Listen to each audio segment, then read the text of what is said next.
अमोघ लीला प्रभु, आजकल कुछ ऐसे भी कथावाचक हैं, ऐसे भी धर्मगुरु हैं जो चमत्कार दिखा रहे हैं। बाबा बागेश्वर हैं, पंडोकर सरकार हैं, और भी नाम बहुत सारे हैं। तो ये चमत्कार दिखाना ये कौन सा तरीका है धर्म का? क्या ये सनातन है आपकी नजर में? हाँ जी, हाँ जी। ऐसी वैसे जो जहां तक जिनके नाम अभी आपने लिए वो खुद बोलते हैं हमारे पास कोई चमत्कारी शक्ति नहीं है, हम कोई चमत्कार नहीं दिखाते, लेकिन हमारे इष्ट हैं, ये उनकी कृपा से ही हो जाता है कि हम कुछ बोलते हैं और ऐसा कार्य हो जाता है। तो वास्तव में ये मेरे इष्ट की कृपा है, ऐसा नहीं कि मेरे में कोई चमत्कारी शक्ति है या मैं भगवान हूं। इस तरह ये जो लोग जैसे बागेश्वर धाम जी के जो धीरेन्द्र शास्त्री जी हैं, उन्होंने कभी ये नहीं बोला मैं भगवान हूं या मैं ही हनुमान जी का अवतार हूं, मेरी पूजा किया करो। नहीं, वो लोगों को भगवान का नाम ही बुलवा रहे हैं अल्टीमेटली, और जो पैसा आ रहा है उससे कहीं ना कहीं हंसलावे बनवाते हैं, और वो खुद एक अपना सिंपल जीवन जीते हैं। यहाँ तो लोगों को पैसा लेकर के वो वर्ल्ड टूर में निकले हुए हैं धीरेन्द्र शास्त्री जी, मजाक कर रहे हैं लड़कियों के साथ। ऐसा है नहीं है, बिल्कुल भी ऐसा नहीं है। तो इसीलिए हमें सिर्फ सरफेस पे हम चमत्कार नहीं देखेंगे, साथ ही उस व्यक्ति का चरित्र भी देखेंगे, वो लोगों एक्चुअली क्या करा रहा है। जैसे कई ऐसे भी सो कॉल्ड धर्म गुरु हैं जो कि लोग कन्वर्ट करते हैं सनातन धर्म से दूसरे धर्मों में, सो कॉल्ड मैजिक दिखाकर, जो मैजिक नहीं होता, सिर्फ ड्रामें बनती होती हैं। पर यहाँ पर धीरेन्द्र शास्त्री जी हैं जो कि वास्तव में अपने वो भी तो कहते हैं मैं भूत भगा रहा हूं, मैं कैंसर ठीक कर दूंगा, सीताराम जी के शुद्ध भक्त हैं। वो भी तो कहते हैं कि मैं भूत भगा दूंगा, कुछ कर पाते हैं। वो भी तो कहते हैं मैं भूत भगा दूंगा, मैं वो भी इस तरह के दावे कह रहे हैं ऐसा करता हूं, लेकिन करते हैं हनुमान जी। हाँ, लेकिन कहते हैं लेकिन करते मेरे हाँ, लेकिन हाँ भूत भगाएंगे, हाँ जी, लेकिन भूत भगाएंगे कौन? हनुमान जी। कहता है मैं तो सिर्फ एक निमित्त मात्र हूँ, पर भूत भगाते तो हनुमान जी हैं। मतलब अगर कोई दूसरे धर्म वाला करे तो ड्रामेबाजी, और सनातन करे तो ठीक करता है तो इष्ट कर रहे हैं। अमोघ लीला प्रभु, अगर कोई दूसरे धर्म वाला ऐसा दावे करे कि ये पानी पीकर, नहीं, ऐसा बिल्कुल भी नहीं है। अगर आप ऐसा, हाँ जी जी, नहीं वो करें तो गलत, सनातन का कोई करे तो ठीक। हाँ जी, यही मैं आपको बता रहा हूँ कि एक होता है कि हम लोगों को कन्वर्ट करते हैं, यही मैं आपको बता रहा हूँ कि अगर आप देखें ना, जो सनातन धर्म है वो कन्वर्जन पे फोकस नहीं कर रहा कि आओ आपको कन्वर्ट करें, चमत्कार दिखाएं, हनुमान जी करेंगे फिर आप कन्वर्ट हो जाना। ये मंशा नहीं है, लोगों से दुख दर्द दूर करने की मंशा है। लेकिन अगर दूसरे धर्म की बात करते हैं ना, उनका पर्पस ही कन्वर्जन होता है, पर्पस ही यही होता है उनका।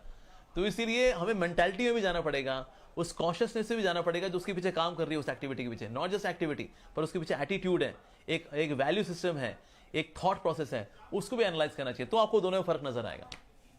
ठीक है अमोघ लीला प्रभु जी, दो छोटे छोटे सवाल और हैं, क्योंकि ये सवाल हमारे इर्द गिर्द रहते हैं, और आपके कुछ वीडियोस में देख रही थी तो आप गर्लफ्रेंड रखने से मना करते हैं। आप कहते हैं गर्लफ्रेंड नहीं बनाना चाहिए, शनि दोष नहीं होता, कन्या दोष होता है। उसको लेकर सवाल भी उठते हैं और आलोचना भी होती है। बिल्कुल। क्या सनातन प्यार की इजाजत नहीं देता? आप तो कृष्ण भक्त हैं, वहां तो कृष्ण तो खुद राधा कृष्ण एक अटूट प्यार की इजाजत देता है, शादी करके प्यार की इजाजत देता है। हाँ जी बिल्कुल। पहले मैं इस पे आऊंगा आज के लड़का लड़की गर्लफ्रेंड बॉयफ्रेंड पे, फिर मैं आऊंगा राधा कृष्ण पे। ठीक है कि राधा कृष्ण में गर्लफ्रेंड बॉयफ्रेंड का फंडा अप्लाई होता है कि नहीं होता है, that's second part of my answer. But first part ये है कि जो गर्लफ्रेंड बॉयफ्रेंड कल्चर है ये स्त्री का अपमान है। जितने भी लड़के बोलते हैं कि ना क्यों प्यार कर रहे हैं, क्या दिक्कत क्या है जी आपको, यार ठीक है तेरी माँ किसी से प्यार करे, ठीक है ना, तेरी माँ किसी से घूमे फिरे लफंटरबाजी करे, ठीक है ना, hey how dare you say that, तो गुस्सा आ जाएगा आपको। आपकी बहन किसी के साथ घूमे तो hey how dare you say that, तो मतलब आपकी माँ और बहन किसी के साथ घूमे तो गलत है, लेकिन आप किसी माँ और किसी बहन के साथ आप घूम सकते हैं, दैट्स राइट। तो ये तो लॉजिकली इनकोहेरेंट है, ये तो लॉजिकली गलत है एक्चुअली। तो इसलिए जितना भी कल्चर है गर्लफ्रेंड बॉयफ्रेंड का, इसमें अल्टीमेटली नुकसान किसका होता है? एट द रूट अगर देखा जाए लड़की ही बेचारे नुकसान में रहती है। अगर वो बेचारी गर्भवती हुई, कौन संभालेगा बच्चे को? या तो गर्भपात कराएगी, वो हिंसा करेगी, बच्चे की जान लेगी अपने ही बच्चे की, या फिर बच्चा पालेगी तो अब बाप तो है नहीं, क्योंकि तो बॉयफ्रेंड वाला चक्कर था, ये आगे तो बढ़ लिया ये तो फंसती बेचारी कौन है? लड़की ही फंसती है। तो हम सोचे girlfriend boyfriend culture is very advanced culture, या जैसे लिव इन का आजकल हो गया, लिव इन है। अरे ये लिव इन का, ये जो कुत्ते बिल्ली होते हैं गली में घूम रहे हैं, ये लिव इन में होते हैं असल में। साथ में कुछ समय रहे, बच्चा पैदा हुआ, फिर कुत्ते ने किसी और कुत्ते को चुना, कुतिया ने किसी और कुत्ते को चुना, ये तो कुत्ते बिल्लियों का कल्चर है बाबा। तो इसीलिए ये कोई प्यार मोहब्बत वाला ये जो केस है, ये कोई एडवांस कल्चर नहीं है। हमें से कोई पसंद नहीं करेगा हमारी माँ और बहनें इसमें लगे, हम हमारी माँ बहन खबरदार किसी ने आंख उठाई। क्या आपकी नजर में महिलाएं इतनी बेअक्ल हैं? क्या महिलाएं इतनी कम अक्ल हैं, उन्हें अपना अच्छा बुरा नहीं पता? क्या वो खुद जज नहीं कर सकती? क्या आज एक महिला देश की राष्ट्रपति हो सकती है, इस देश की महिला प्रधानमंत्री हो सकती हैं? लेकिन सुनिए ना, वो अपने आप सोच लेंगी ना, मतलब हर एक इंसान को, सनातन की तो खूबसूरती यही है ना कि सबको आजादी है। हमारे सनातन में ये परंपरा थी ना स्वयंवर की, कि आप खुद चुनते थे अपने लिए, तो आप भाई उनको चुनने दीजिए, उनकी अपनी इच्छा है, वो लिव इन में रहना चाहें, वो मल्टीपल बॉयफ्रेंड्स या पार्टनर्स रखना चाहें, या फिर वो एक सिंगल पार्टनर रखना चाहें, तो ये एक लड़की को भी चुनने दीजिए ना। मतलब इसमें जजमेंटल क्यों होना?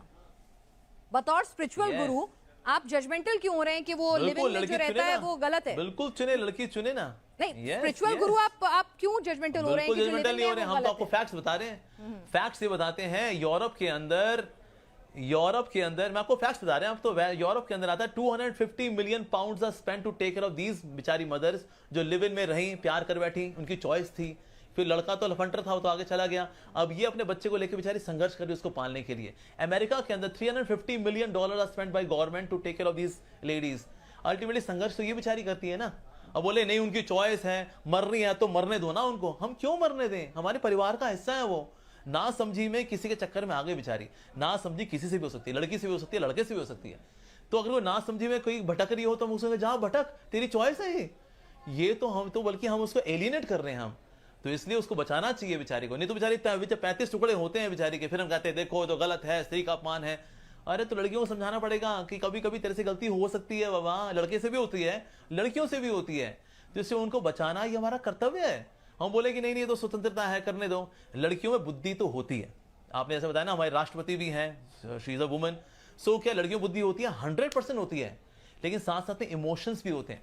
तो कभी कभी लड़कियों में इमोशंस उनकी बुद्धि को ढक लेते हैं। अच्छा। इसलिए बेचारी धोखे भी खाती है। दुनिया में जितने धोखे होते हैं ना, 80% लड़कियां खाती हैं। यस, क्यों? कि लड़के लफंटर हैं और ये उनके चक्कर में just because he is good looking, उसने थोड़ा कुछ खिलाया पिला, लगा हाँ ये तो बहुत ही अच्छा लड़का है, उसने फीलिंग्स में आ करके बुद्धि को ढक लिया उसके इमोशंस ने। बिकॉज इमोशनल बीइंग तो है ना लड़की। तो इसलिए कभी कभी बेचारी गलत डिसीजन ले भी बैठती है। ये तो स्टैटिस्टिक्स से हम देखते हैं बेचारियां क्या होता है बेचारियों के साथ। तो हम नहीं, लड़के इमोशनल होते हैं लेकिन उनमें रैशनैलिटी ज्यादा होती है। ये तो हम सब जानते हैं। Biologically also psychologically men are more rational, ladies are more emotional. So उनमें इमोशंस है, तभी तो माँ कहलाती है। माँ का दर्जा सबसे ऊंचा क्यों है? Because she is emotional being. तो दृढ़ता लेकर के आना, हीरोइक क्वालिटी। दुर्गा भी सनातन में हुई है और काली भी सनातन में हुई है और पार्वती भी सनातन में हुई है और सीता भी सनातन में हुई है। अमोघ प्रभु एब्सोल्युटली, हाँ जी बिल्कुल जी, यस। तो हम चाहते हैं आप भी काली माँ की तरह, लक्ष्मी माँ की तरह, सरस्वती माँ की तरह यू शुड गेट मैरिड। काली माँ के हस्बैंड हैं कौन? शिव जी। लक्ष्मी माँ के हस्बैंड हैं कौन? नारायण जी। अच्छा। सीता मैया के हस्बैंड हैं कौन? राम जी। ये लिव इन में रहनी है कि किसी के साथ? आपको फॉलो करना है इनको तो फॉलो करो ना। हम तो खुद ही कह रहे हैं फॉलो करो इनको। Why are you having your own different model? फिर बाद में दुख पाती हो बेचारी। अच्छा, तो संविधान हमें जिसकी इजाजत देता है, सनातन उसकी इजाजत नहीं देता। आपकी नजर में वो, सनातन की नजर में, बतौर धर्मगुरु आपकी नजर में वो ठीक नहीं है। लेकिन इस देश का संविधान है, देश संविधान से चलता है और महिला और पुरुष को अपने आप संविधान, हाँ, जीने का संविधान जो है, हाँ जी, यस यस यस, बिल्कुल जी। संविधान जो आपको जीने का हक देता है, आपको संवैधानिक अधिकार देता है कि आप एक मौलिक जीवन जिए, पवित्र जीवन जिए और किसी प्रकार के लॉ को ना तोड़ें। Living a lawful life is facilitated by संविधान। लेकिन हम लोग सिर्फ लॉफुली नहीं जीते, हमें लवफुली भी जीना चाहिए, हमें रिस्पॉन्सिबली भी जीना चाहिए, राइट। तो संविधान का इस्तेमाल करके मान लो कोई किसी के साथ बेचारी दुखी होती है, पर क्योंकि हमने, अब देखिए संविधान है क्या, संविधान के अंदर कुछ उसमें कोड्स हैं so that people remain more moral on social platform. That's the purpose of संविधान अल्टीमेटली, राइट। लेकिन हम सिर्फ सिटीजन्स नहीं है, हम लोग साथ साथ में इमोशनल ह्यूमन बींग्स भी हैं। तो इसलिए बेचारी कोई अगर मॉरली कहीं भटक रही हो, किसी ने उसको फंसा रहा है, उसको कॉन्स्पिरेसी कर रहा है उसके खिलाफ, हम कहें नहीं जी देखिए उसकी स्वतंत्रता है, आप कोई बात नहीं, आप भटकती है तो भटके पड़ी। संविधान के अनुसार तो ठगी कर रहे हैं ना। एज पर संविधान लिव इन में रहना देखिए वो उनकी चॉइस है। संविधान ये देखता है कि हिंसा तो नहीं हो रही ना, तो ठीक है भाई आपकी इच्छा है आप रहो। लेकिन हमें साथ साथ में नैतिकता को भी देखना पड़ेगा, मोरालिटी को भी देखना पड़ेगा। नैतिकता को किनारे करके कोई संविधान में अगर कोई जुगाड़ ढूंढ ले अपना, दैट्स नॉट करेक्ट। संविधान का पालन भी करें लेकिन साथ अपने एक नैतिक जीवन भी जिए, ये भी बहुत जरूरी है। मल्ल भवन की सुखद छुअन है, चुभने वाला तीर नहीं। नैतिकता जंजीर नहीं, ये कहा जाता है। तो नैतिकता को जंजीर ना बनाइए। नैतिकता के पैमाने सबके अलग अलग हो सकते हैं। अमोघ लीला प्रभु जी, ये आपके पैमाने थे जिस पर आपने अपने विचार रखे और तमाम दर्शकों के साथ साझा किए।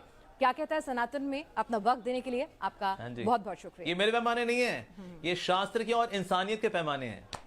राधा और कृष्ण की शादी हुई थी?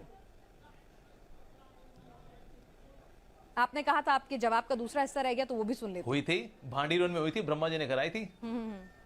और कृष्ण जी की पत्नी का नाम था रुक्मणी। हाँ बिल्कुल जी। देखिए राधा कृष्ण है, पहली बात तो जो शादी का जो, हाँ जो रुक्मिणी भी है, सत्यभामा भी है, उनकी 16,108 पत्नियां हैं। भगवान ने लिव इन किसी के साथ नहीं किया। अच्छा। जिम्मेदारी के साथ 16,108 पत्नियों को 16,108 रूपों में 16,108 महलों में भगवान ने रखा। तो अगर कोई व्यक्ति भगवान के ऐसा कैपेबल हो, व्हाई नॉट? आप बिल्कुल, आप you can have multiple partners, but he did not have live in with anyone. So Radha Krishna जो है वो साधारण, पहली बात तो लड़का लड़की नहीं है। जैसे हम लोग बायोलॉजिकल मेल बायोलॉजिकल फीमेल होते हैं, तो भगवान बायोलॉजिकल मेल और राधा जी बायोलॉजिकल फीमेल नहीं। गोविंदम आदि पुरुषम तमहम बजामी। ब्रह्मा जी कह रहे हैं हे गोविंद आप तो आदि पुरुष हैं, और राधा जी कौन है? आदि शक्ति हैं। तो शक्ति और शक्तिमान को हालांकि विवाह की आवश्यकता नहीं है, because they are on different platform of existence.